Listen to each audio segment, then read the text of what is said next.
None of my mentors ever had me focus on perfection.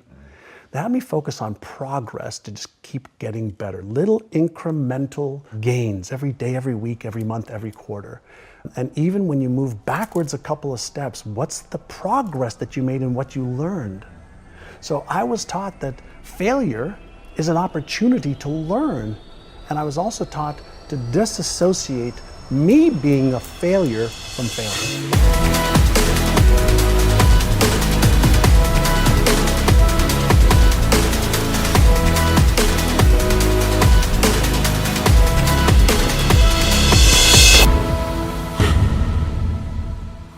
Hey everybody, welcome to Impact Theory. Our goal with this show and company is to introduce you to the people and ideas that will help you actually execute on your dreams. All right, today's guest is a wildly successful serial entrepreneur who has built 5 multi-million-dollar companies, including one that generated over $4 billion in revenue. He's also the multiple-time New York Times best-selling author of The Answer and Having It All, and he is widely considered one of the leading behavioral and mindset experts in the world. And part of what makes him so extraordinary is that he has had a just crazy string of successes in multiple industries across absurdly divergent product lines. His areas of expertise range all the way from real estate and internet software to brain research and business consulting. This broad spectrum acumen has seen him featured in 8 movies, including Quest for Success with Richard Branson and the Dalai Lama, and the global phenomenon The Secret. He is also a much sought after coach and speaker who's been featured in the New York Times, the Wall Street Journal, and on CNN. And additionally, he's been interviewed and mined for his priceless insights by such high-profile interviewers as Larry King, Ellen, and Anderson Cooper. He's not one to sit back on his laurels and retire, however, so despite the kind of repeated success that eludes all but even the most diehard entrepreneurs, he's launched yet another new company, this one called NeuroGym, that aims to use the most advanced technologies and evidence-based brain training methods to help people unleash their fullest potential. So please, help me in welcoming the man whose latest book, Inner Size, is poised to unlock your brain's hidden power, the brain whisperer himself, John Assaraf.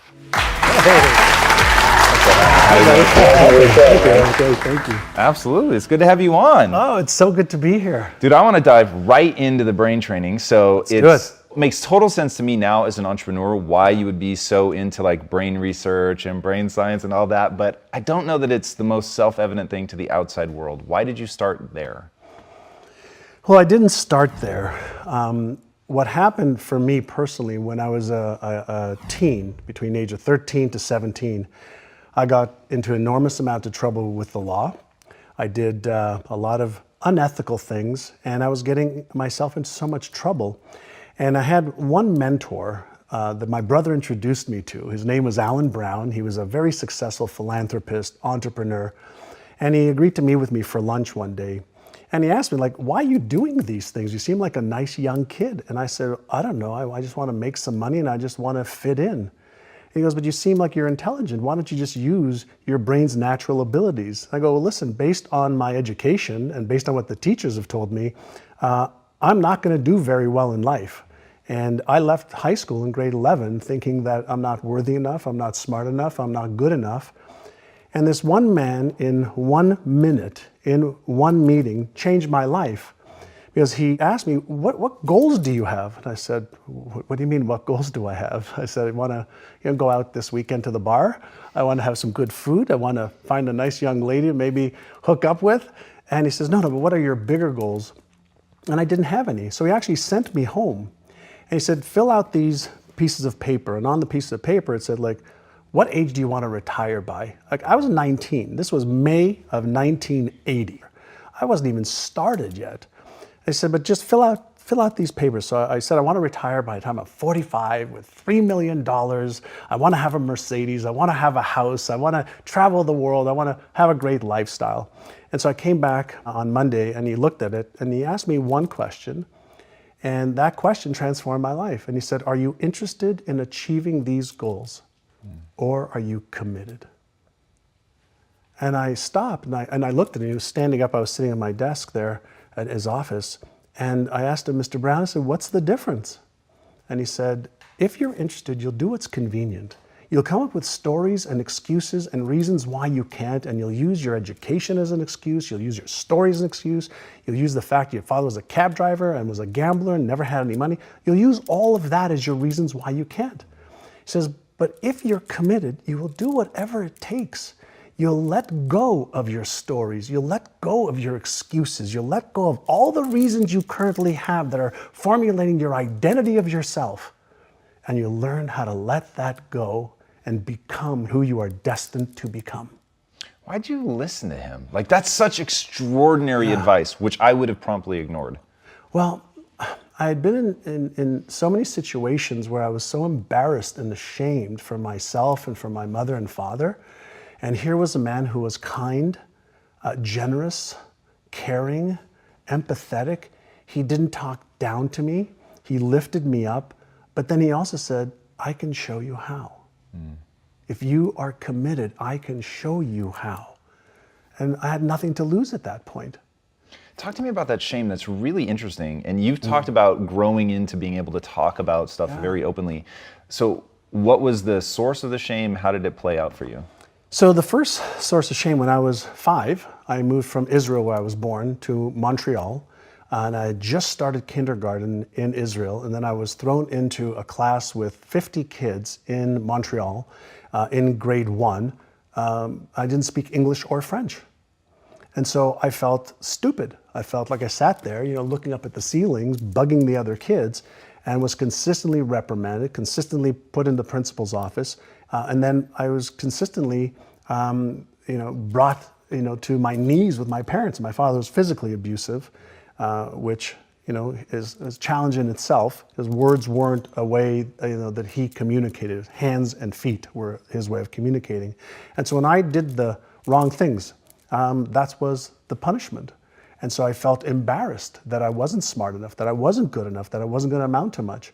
And back then, school was, my parents were trying to say, go to school, do well. That's your way out of, where we were living. That's your way out of this life that we're having, which wasn't a bad life. We had food on the table, we had a roof over our heads, but there was always a struggle.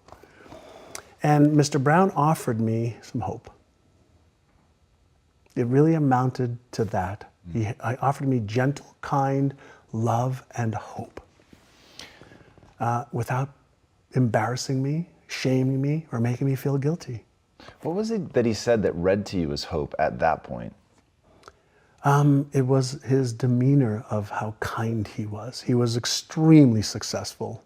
Real estate offices, real estate buildings, a wife, Lori, children, just kindness, just raw kindness. There was nothing for him to gain from helping me. He didn't know me, but he just was kind.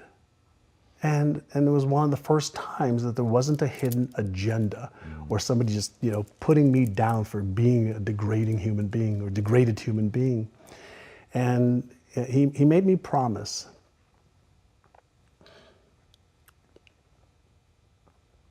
that if I took what he taught me, I'd teach it to others. I dig that. You've become this really extraordinary example of rewriting your story. Yeah. How did you get out from under the story that you would have had to have been forming if your father was abusive? Because now I know that you guys, you're in very regular communication. Oh yeah. So I just turned 88 and it's amazing. So some I forgave him 50 years ago. What did that process look like? I know a lot of people are watching this right now. They are stuck in a story, man. Like something happened to them as kids or whatever's happening to them now. They don't know how to get out from under that story and could never conceive of having a beautiful relationship, that they've re-explored and reimagined. Yeah. When I was in my 20s, one of the things that Alan put me on a path to was personal development. Read a book a month, go to events, listen to cassette tapes back then of motivational stuff for motivation, for inspiration, for strategies, for tactics of what to do to raise your level of skill and knowledge. So I went to this event and I brought up this challenge that I had with my father. And the instructor said, when are you going to forgive him? I said, never. I'm never going to forgive him. Fuck that, forgive him. There's so much pain. And the instructor said, well, if you're never going to forgive him, then you're the one taking the poison pill, hoping he's going to die or he's going to be affected. He says, you don't forgive him for him. You forgive him so you can move on. I was like, aha, number one. And then he said, why don't you ask your father why he did it? Whoa. Like, why was he like that? And so when I mustered up enough courage on the phone with my father, I said, Dad, like, how come you've never said, I love you? He says, well, my father never said he loved me. That's not what a man says. But you say to my sister, says, well, that's okay to say to a girl or to a woman. I said, why did you hit me so much? Why did you? He says, because you were being a bad boy. I said, but why didn't you talk to me? Like, why didn't you just talk? And he says, well, because my father hit me too. I had to put you in your place. I had to teach you the right way to stop the behavior. And it was at that moment that I realized he just didn't know better. That's what he learned, was the process to try and help me. So he's not a malicious human being. He's a kind, loving, caring man. But he was taught to get compliance hit, so the pain will cause you not to do it again. And in theory, okay, understanding the brain science today, it does work in some cases, but especially with children, even adults, the physical and mental and emotional trauma that's created when somebody who loves you also inflicts so much pain to you, there's confusion. The neural network in the brain says, I love this person, my mother, my father, my best friend, whatever. And then there's so much pain associated. Now we have these patterns in our brains of this love and fucking hate. Love and pain. And it's very, very confusing. But after this dialogue with him, I started telling him, I love you. And it took 3 years. I used to call him every week. Whoa. I started telling him, I love you, Dad. Hang up. I love you, Dad. Hang up. I love you, Dad. Hang up. Then one day he says to me, I love you too, boy. Wow. And then he has never not said, I love you to me, my brother, or my sister since then. Wow. That's really extraordinary. Yeah. What was the mechanism? You're so good at like getting to the just raw how I pull this off. I know you use vision boards, which I definitely want to talk about. Accomplished boards, which I think is really extraordinary, and I'd never heard that before, and I think that's really, really awesome. Crap board too. What board? Crap. Crap board? Get to the crap board. All right, well, we definitely have to hear about that. Were you using the crap board to like reframe the story? Like how did that work? The crap board didn't come until the last couple of years. Let me come back to the Alan Brown story. When I came back that following couple of days with my goals, and he asked me committed or interested, I said I'm committed, shook my hand. He then put me through real estate school for 5 weeks. I graduated from real estate school May 20th, 1980. And the only reason those dates are ingrained in my brain, I passed the real estate test on my own without cheating. Wow. So that was step one. When I came back to the office, he had the forms that I'd filled out. He says, great, sit down. He said, I want you to read every one of them every morning that you come in the office at 7:30, and I want you to run your fingers across them. Were these the goals or the beliefs? Those are the goals that I had. So he had me write my vision for health, wealth, relationships, career, business, finances, charity, fun, experiences, everything, every area of my life. He had these documents. He said, I want you to read them every day. And you're going to do it while you come into the office so that I know that you've done them. And I want you to run your fingers across them as you're reading them. And then when you're finished one paragraph, close your eyes, and I want you to feel, what would it be like if that was true? So he got me to see it, to touch it, to close my eyes and visualize it and to feel it. So at the time he didn't understand what he was really doing, but he was causing me to create new neural patterns in my brain that did not exist before. The only success that I'd ever really seen was on Lifestyles of the Rich and Famous. And I said, one day, I want a life like that. And so every single day for a year, I had to do that. And it only took 10 or 15 minutes. And there was also beliefs. You talked about what else was in there. He also asked me to write down, what would you have to believe about yourself in order to achieve those goals? I said, well, I'd have to believe I'm smart enough, but I don't. goes, I don't want to know what you don't. He says, what would you have to believe? Well, I have to believe I'm smart enough. I'd have to believe I'm deserving enough. I'd have to believe I'm worthy enough. I'd have to believe I'm capable of doing this. I'd have to believe these things. I wrote out a bunch of things, and he added a few more. He says, great. Now I want you to record those things. And on your way to work and on your drive to look at real estate homes, because 19 getting into real estate, you listen to those over and over and over and over and over again until you can recite every single one of them. So he taught me the power of repetition. He taught me the power of looking at stuff, touching stuff, feeling stuff, seeing stuff, hearing stuff, memorizing stuff. And at the time I was 19, I said, I felt this was fucking ludicrous to me, right? This is like, what the hell am I doing here? It was nuts. But that first year at 19, I made like 30 some odd $1,000, which was $5,000 more than my dad made as a cab driver. So I said, something's working. And I just kept doing it. I was too afraid not to. So I kept doing it. In the second year, I made $151,000. Whoa. 5 times. Now, in the second year, he started upgrading my knowledge and skills more. So he started to say, okay, instead of doing this now you've graduated to doing this. And he taught me some upgraded skills. And so the combination of training my brain at a young age with beliefs that I wanted to have, he taught me the right habits to have, daily rituals, for goal achievement versus goal setting. That's interesting. Right? So he said, everybody sets goals. Either they write them down or they don't, they have them in their head. I'm going to teach you how to achieve goals. It's really interesting coming from the guy that was in The Secret. And I love what you've talked about, the difference between the law of attraction and the law of Goya. Oh, yeah. So talk to us about that.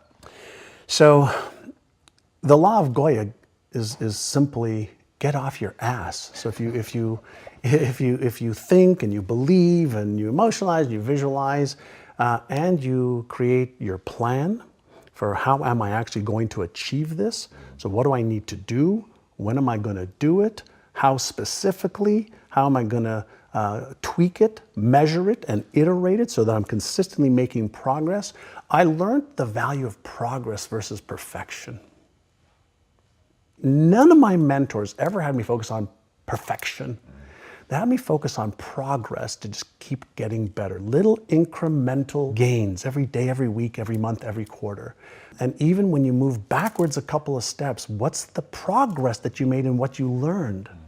So I was taught that failure is an opportunity to learn. And I was also taught to disassociate me being a failure from failing. For sure. Right? I want to go back to what you were talking about with beliefs. Yeah. And you said, this was so cool. You were talking about how you wrote down these beliefs and you were reading them over and you were doing what you were told and you were running your finger across it. You're really allowing yourself to feel it, imagine it, and your brain was screaming something at you. My brain was screaming, that's bullshit. That's not true. You're not successful. You're not earning that amount of money. You're not smart. You're not this. But I was also taught at the same time that when that happens, first and foremost, that's normal. That's the old self and the old patterns trying to fight for their life. And he said, with repetition and emotion and consistency, initially it's hard. And you have to use conscious effort to create the new beliefs. He says, but over 30 days, 60 days, 90 days, 180 days, that new pattern that you're focusing on and paying attention to, your brain basically says, well, I guess you really don't need those old patterns. You keep activating these new ones. Let's just make these ones work and let's make these real. Yeah. But I wanted to understand what happened. And with even the law of attraction, I was taught the law of attraction, I was 23, 24 years old. Also at a real estate conference, they were talking about this law of attraction thing, that there's this energy, everything's made up of energy. I am energy, you are energy, and my thoughts, create this resonance between what I attract and what I don't. I'm like, oh good, I like that shit. I want to attract more of the good stuff, right?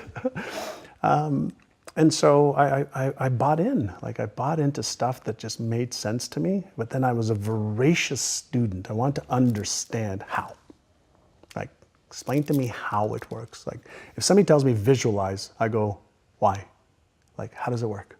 If you ask me to visualize, why does it work? Why should I invest my time on that versus something else? If you're asking me to use affirmations, like how specifically, why, how does it work? If you're asking me to emotionalize, well, what's happening in me that tell me I need to create these false senses of feelings, I want to know why it works. And why does it work, especially emotionalizing? I think that's something that people hear a lot. I talk a lot about embodying something, really feeling it. Yeah. But why does it work? Great question. It has to do with circuits in the brain and neurochemicals that are released. And so when we feel something, chances are that we're going to release dopamine in the brain, the feel-good neurochemical that activates the reward center of the brain.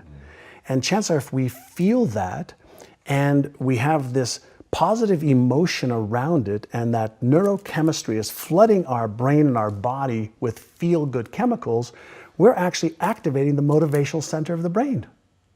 And so when we visualize, when we set a goal, when we take an action step, when we emotionalize, when we read our goals, the initial flood of neurochemicals, dopamine, serotonin, feel-good chemicals, and then if we share it with a friend, oxytocin, those three neurochemicals, those are the neurochemicals of goal achievement.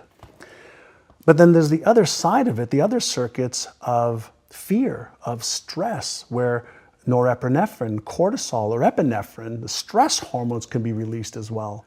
And so I'm fascinated and I want to teach people the stuff that we've learned about beliefs, self-esteem, self-worth, fears, and the stuff that really holds people back. Because all the how to get healthy and stay healthy, we know.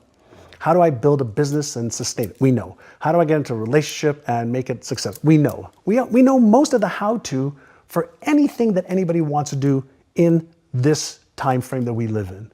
So the how-to is the easiest part of the equation.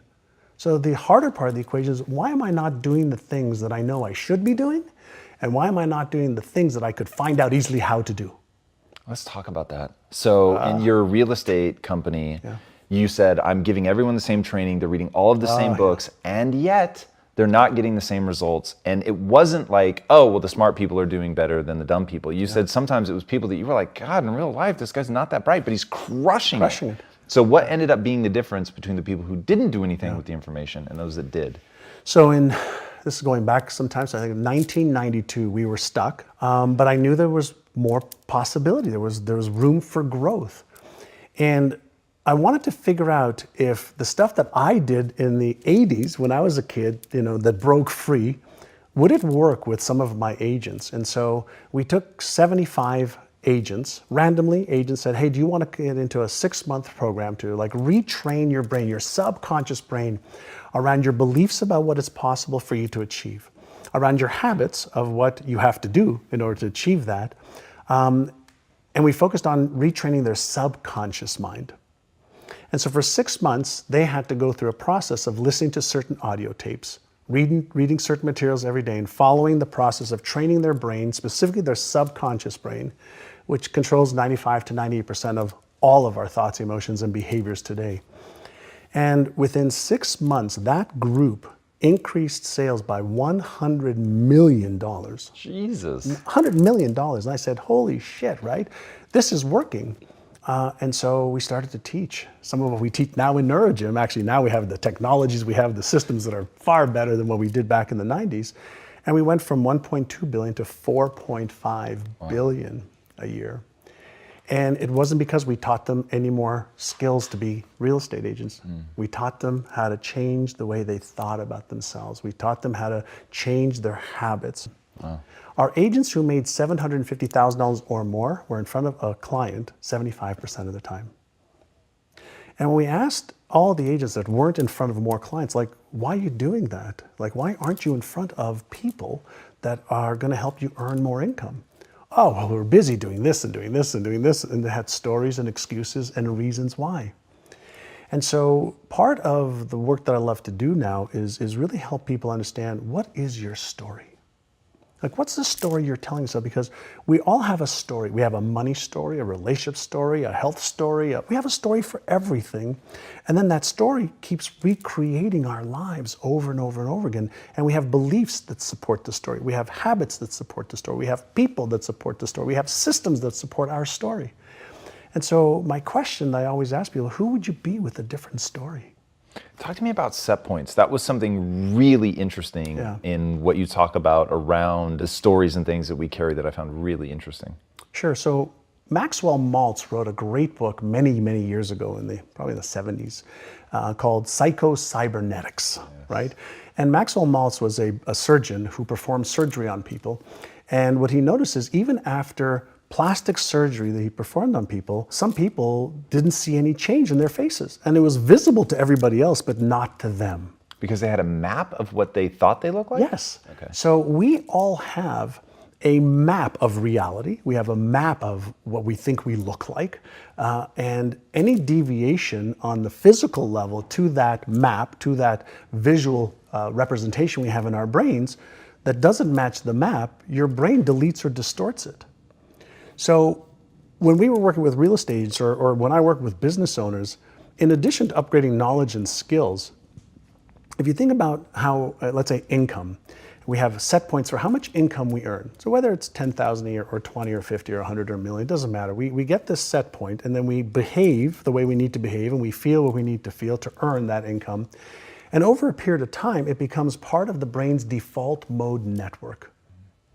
So we develop set points for everything. And so if the set point's in the brain, and there's a psycho-cybernetic mechanism in the brain, a control and response mechanism in the brain, and it's our brain, why not learn how to reset the set point? And so now we're looking at what technologies are available to help reset that, what evidence-based methods are there to set that or to reset that. And so when we take, let's say, visualization, right, and you start to see yourself, even if the picture is not clear in your mind, of achieving the next level of your success, whether it's releasing weight and keeping it off, getting into a relationship that you love and are happy in, whether it's to make 2 or 3 or 5 times more money and live a certain type of lifestyle that allows you to do the things that freedom with having money allows you to do. If you start in your mind first and you impress that through conscious efforts into the subconscious mind, it then causes thoughts and emotions and behaviors. So I like to work from the outside in and from the inside out. So use both. I want every advantage. It's interesting. So I've heard you now a few times, and the first few times it didn't really make my radar, but you always say release weight. You never say lose weight. Yeah. What do you do when you lose something? Look for it. Yeah, I don't want to look for weight that I've lost. I want to release it. I like to use language patterns as well that are going to empower me versus disempower me. Self-talk is so critical. And so I'm consistently paying attention to how am I speaking to myself? Am I speaking to myself in a kind, motivating, empathetic, compassionate way? Or am I consistently self-deprecating and putting myself down? I used to think a lot, when I was younger, I'm not good enough, I'm not smart enough, I'm not worthy. Those thoughts, and lots of fear of being embarrassed, fear of failure, fear of being ashamed. And I still have the thoughts every once in a while, especially when I'm setting new goals. Those come up, holy mackerel, they come up so freaking fast. Are you smart enough to achieve that? Are you good enough to achieve that? Even when I got into really diving deep into the brain science and even my new book, I was petrified to release my book. It took me 2 years to write it. Because now I'm entering another whole domain of neuroscience and neuropsychology with world-renowned experts that I've worked with for years. But now here I am putting myself out there with, hey, this is neuroscientifically correct. So I had to make sure that it was. But there was a lot of fear. But I understand what the emotion of fear is. It's a subconscious trigger that causes this feeling that I don't like. And it's a go signal for me, not a stop signal for me. That's interesting. What do you mean by that? Well, fear is an emotion. Emotions are all triggered at the subconscious level. They release neurochemicals that causes a feeling. We are consciously aware of feelings that are triggered at the subconscious level. The feeling is the end point of the human experience in the physical body. And so when you have something in your brain that a neural network says, well, what if this book comes out and you fail? What if it's not good enough? What is scientifically not correct? What if? My brain's going to process that the same way as your brain and everybody else's brain because everybody's brain's the same. The mechanism of how the brain works, it's Einstein's brain, Hitler's brain, Genghis Khan's brain, Tom Bilyeu's brain, John Assaraf's brain, all the same functionality. So if you understand the mechanics of what's supposed to happen, then you say, okay, great, when I feel this, then what am I going to do?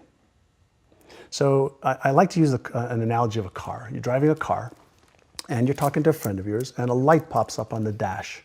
You don't take a hammer and hit the light. It's a signal. Something's happening in the engine, in the trunk, in the tires. Something's happening. Emotions and feelings aren't positive or negative. They're empowering or disempowering to varying degrees if you don't understand them. And so if you think about fear, right? How does a firefighter go into a burning building when there's this enormous adrenaline and epinephrine, that could stop most people dead in their tracks? They learn, here's the feeling, it's normal. Do you have the knowledge and the skills and the preparation to deal with this in a safe way? Go. If you don't, now you retreat. So we have this phenomenal brain, right? It's genius abilities. We can't figure out how to replicate it anywhere with billions of dollars, but we are getting some of the user's manual now. So when you feel fear, what should you do? I teach the first 2 exercises that I teach every one of our students. Number 1 is called Take 6, Calm the Circuits. So if you have this unpleasant, anxious, fearful emotion, energy in motion, right? And it's unpleasant, and the brakes have gone on. If you just take 6 deep breaths in through your nose, out through your mouth like you're breathing through a straw, you will deactivate the stress response center, which means blood is going to go back to the left prefrontal cortex. The Einstein part of the brain can actually think through this problem, because what happens when the stress response center is activated, blood goes away from that into the fear response, so you have epinephrine, cortisol, adrenaline to be able to get you out of the situation. It's part of our instinctual brain, part of the reptilian brain. The first part of the brain that was developed was that, then the mammalian brain, the limbic system, then the neocortex, the thinking brain. So when our brain has this signal of, oh my God, you might get hurt, you might lose this, you might get in trouble, you might be embarrassed, ashamed, ridiculed, judged, etc., that part of the brain is going to get activated. So if you take 6 deep breaths first, calm down, calm the circuits first, then do exercise number 2 is called AYA, A-I-A. The first A is for awareness. What am I thinking right now? What am I feeling right now? What am I sensing right now? What is my behavior right now? So you thoughts, feelings, sensations, awareness of behavior. What's my intention right now? That's the I. Well, my intention is to move forward. I want to do this. Great. What's one very small action step that you can take? Now, the reason you want to take one small action step is one small action step your brain can handle. If it's one small step towards it, the threat response goes away. But if you focus on the end game right away, you're going to get that rush and that instant trigger of the fear response, stress response. So the first thing you want to do is learn how to manage your mindset and what you focus on. Learn how to manage your emotions, because they drive your behavior more than anything else, because we move away from pain and we move towards pleasure, but we move away from pain 1,000 times faster. And pain wires in the brain faster for survival mechanisms. So purely from a neuroscience perspective, just understanding self, once you understand, oh, okay, this feeling is normal. Okay, what should I do? Take 6, calm the circuits, Aya, and now you can start being progressive and make progress towards what you want. Now, while you're in the, what am I thinking, feeling, it's a chance to be aware. And the biggest gift we have as human beings is our awareness, because awareness is what gives you choice. And choice is what gives you freedom. Most people are living their lives in a reactive state, automatic reactive state, because of these set points that we started talking about. So we're in this repetitive cycle over and over and over and over. We react to the same things, we behave the same way, we eat the same foods, we dress the same way, just to maintain that homeostasis and comfort zones. And we've never been taught. Like when were we taught it as kids? Like, here are your 6 core emotions. Here's the way you deactivate your stress center or fear center. Here's how you activate your imagination center. Here's how you have more focus. Here's how you develop a new belief. Here's how you develop a new habit. Here's how you release one. We haven't been taught that. We've been told they're important things, but we haven't been given the tools, and then we haven't practiced the tools enough to be able to make them part of our unconscious competence brain.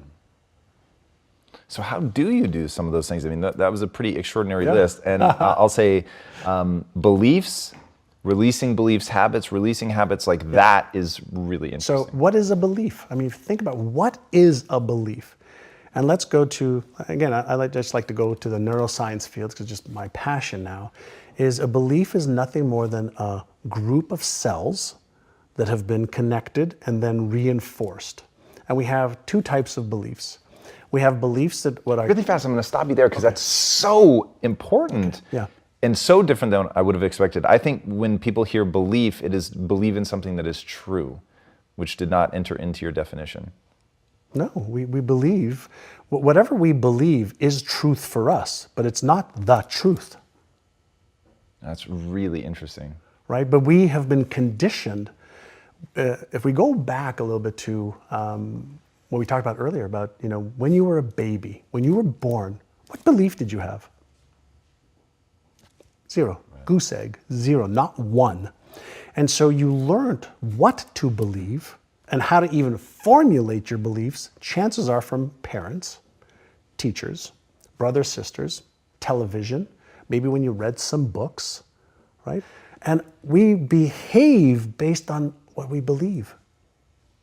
So we might be behaving our lives away based on false or inaccurate or disempowering beliefs. So if a belief is a neural pattern in the brain, then we probably have some good ones, empowering ones, useful ones, and chances are we have some that are not useful, not empowering, and not worthy of the geniuses that we all are. So the question is it possible for me to develop new beliefs that I don't believe right now? The answer is yeah. So what's that process look like? So the process is you can read new beliefs to life. And so if you listen to beliefs that are empowering over and over and over again, and you emotionalize them, and you visualize yourself actually acting out those beliefs, and you learn how to pay attention to that little inner critic that says, that's bullshit, that's not true, that'll never come true, that's not true. If you learn and you remember that that little voice is there to consistently keep you in this homeostatic place, and it's there to protect the beliefs that are there now. The latest research shows that to develop a new pattern takes between 66 days and 365 days. How do you help people be consistent long enough to form that? Like when people talk about, it takes 28 days to form a new habit, it's like, okay, I can get my head around that. But when you start talking about 100 days, 365 days, it gets pretty daunting. For adults, yeah, it does. So you have to use intrinsic and extrinsic motivation. So you have to start everybody off, well, why is it important for you to be able to develop these new beliefs? Like, what will your life be like if you had them right now? What would your family life be like? You have to give them a benefit that's greater than the switch cost. That's interesting. Right? So the switch cost is something that our brain resists. The only human that likes change is a wet baby. Every other human being is resistant to it because safety first and homeostasis and energy conservation. So we are biologically wired not to want it to change. So we have to deliberately coax the brain into motivational reasons, emotional reasons. You have to have intrinsic reason. Why must you do this? And so you can use pain as a frame as well. So if you don't, then are you okay with your life being like this at this age in 5 years, in 10 years, in 20 years? And if you're okay with that, then you're not a candidate for change. But if you're committed to letting go of the old so you can create the new, and you create motivations every day, That's where the power is. Remember earlier, progress, not perfection. So anybody can do 1 minute or 10 seconds. So if you can start to formulate a habit, a daily habit, a weekly habit, it doesn't matter how long it is. If you can create that space in your brain that on this day, at this time, this is what I do, and you do that repeatedly, that becomes a habit. And it takes those 66 days or so for a simple habit that you have to consciously do to then the habit doing you. And that's why they say we are all creatures of habit, because habits run themselves. Their subconscious programs just run themselves. Most people don't take the time to become aware, what are my empowering habits? What are my disempowering habits? And then the next question is, well, how do I release this one? And how do I strengthen this one or create a whole new one? And what we're looking to do is build empowering habits that then run their course. I love that. Yeah. All right, one thing I'd be remiss not to ask you about before we go are the 3 boards. So vision boards, accomplished boards, and the one I don't know about, the crap boards. So crap board. So vision board for seeing what you want. The accomplished board for reminding yourself that you've got a lot to that you've accomplished, so you feel good. And the crap board. Do you actually put up images of things you've accomplished? Yeah. I have them in my closet, in my home, encased on the floor. Like on the floor, so that you don't look at them. So I look at them just because I sit down and put on my shoes. I want to look at them every day. Interesting. Yeah. On my I have this ritual as well. I do something called brush and prime. So on my bathroom mirror, I have my goals that are on my mirror. So that as I'm brushing my teeth, I'm priming my brain to see my goals in front of me every morning and every night. I love that. Right? So that's priming your brain, which is a whole other topic we can have. And then the accomplishment boards reminds me, whenever I look at the stuff that I've accomplished, I go, that wasn't easy. I mean, there was a lot of ups, downs, highs, lows, failures, times I thought I'd quit and I didn't. So it's to remind me to go through the times that I don't think I'm going to be able to achieve those things. And then the crap board stands for conflict, resistance, accomplishments, and procrastination. So what conflicts are happening right now that I need to resolve? What resistance is in my way? What am I resistance? What in front of me is resisting right now? And then accomplishment as well is to remind you that you can get through stuff. And then procrastination is what's causing me to procrastinate. So if you create a crap board as well, you have that in front of you, and then you can create a game plan for what am I going to do about it? What am I going to do about the conflicts? What would you put on a board for conflicts? Is it a picture of a person? Oh, it could be a person that you're having conflict with. It could be something you're trying to figure out that's conflicting, whether it's in your company, a department, whether you're having conflicting thoughts of should you do it, shouldn't you, and there's uncertainty. Any conflicts that you are experiencing is going to create neural dissonance in your brain. It's just going to create chaos in your brain. And so if you take it out of your head and you put it on a sheet of paper, you can look at it, and now you're one step removed from what's happening in your brain. And so the more you can be in coherence, it's the equivalent of being part of a band that's in harmony, that every player is just like, oh man, this just sounds so good. Well, the more you can be in coherence, the more you're going to be in flow, and the more you're going to take action. The more chaos there is in the brain, neural chaos, whether it's because of emotions, you're lacking something, there's conflict, there's resistance, the more you can get it out into the in front of you and open and say, well, what's causing this? The easier it is for that Einstein brain to say, okay, well, maybe I could do this, maybe I can do that, but I can also call a friend or a mentor or a coach, or I can research it. Makes total sense. Yeah. All right. Before I ask my last question, tell these guys where they can find you online. You can find me online at myneurogym.com, johnassaraf.com, on my Facebook fan page, on Instagram, on Twitter. Those are the main ones. All right, and then my final question, what's the impact that you want to have on the world? On my epitaphs, he lived, he loved, he gave, he had fun. I always thought that if there's a way that I could somehow use my life in a way that I can make somebody else's life a little bit easier to live, either through knowledge or understanding or love or a process, then my life has been worthwhile. And so I just want to make a difference. And I'm one of the people that doesn't believe that there's anything wrong in the world. Everything's unfolding exactly as it should. There are many things not to my taste that I don't understand, but I just want to make the journey as good as I can for as many people as I can. That's beautiful. Yeah. John, thank you so much for being on the show, man. That was really incredible. That was fun. It was amazing. Guys, when I say dive in, I mean dive in. Somebody that really takes the kind of time and care that he takes to understand how the brain works and be able to make it digestible for people so that you can put it to use in your own life. I think it's really extraordinary that so much of this was born from a moment of kindness between him and somebody who'd been there, who then made him promise that he would do the same in kind. And the fact that he's given so much of his life to doing that, to understanding how things work, how habits work, how beliefs work. And there's even more that you'll find on him talking about those beliefs, which I think is really extraordinary. I think is one of the most foundational things about the human experience in terms of trying to be successful, is understanding what the beliefs are that operate in your brain. And the fact, at first, when I heard that he was in The Secret, I was like, oh God, the law of attraction freaks me out. So the fact that he has the law of Goya and that you, at the end of the day, have to get off your ass and do something, that's when I knew that we were spiritual twins and that I was going to be really into this guy. So I'm telling you, there's so much power in what he talks about. It's a no BS approach to how the brain works, how you can rewire it, how you can prime yourself to do really extraordinary things. So dive in. I think you're going to find some amazing takeaways that you'll be able to put into use in your life immediately to extraordinary effect. All right, if you haven't already, be sure to subscribe. And until next time, my friends, be legendary. Take care.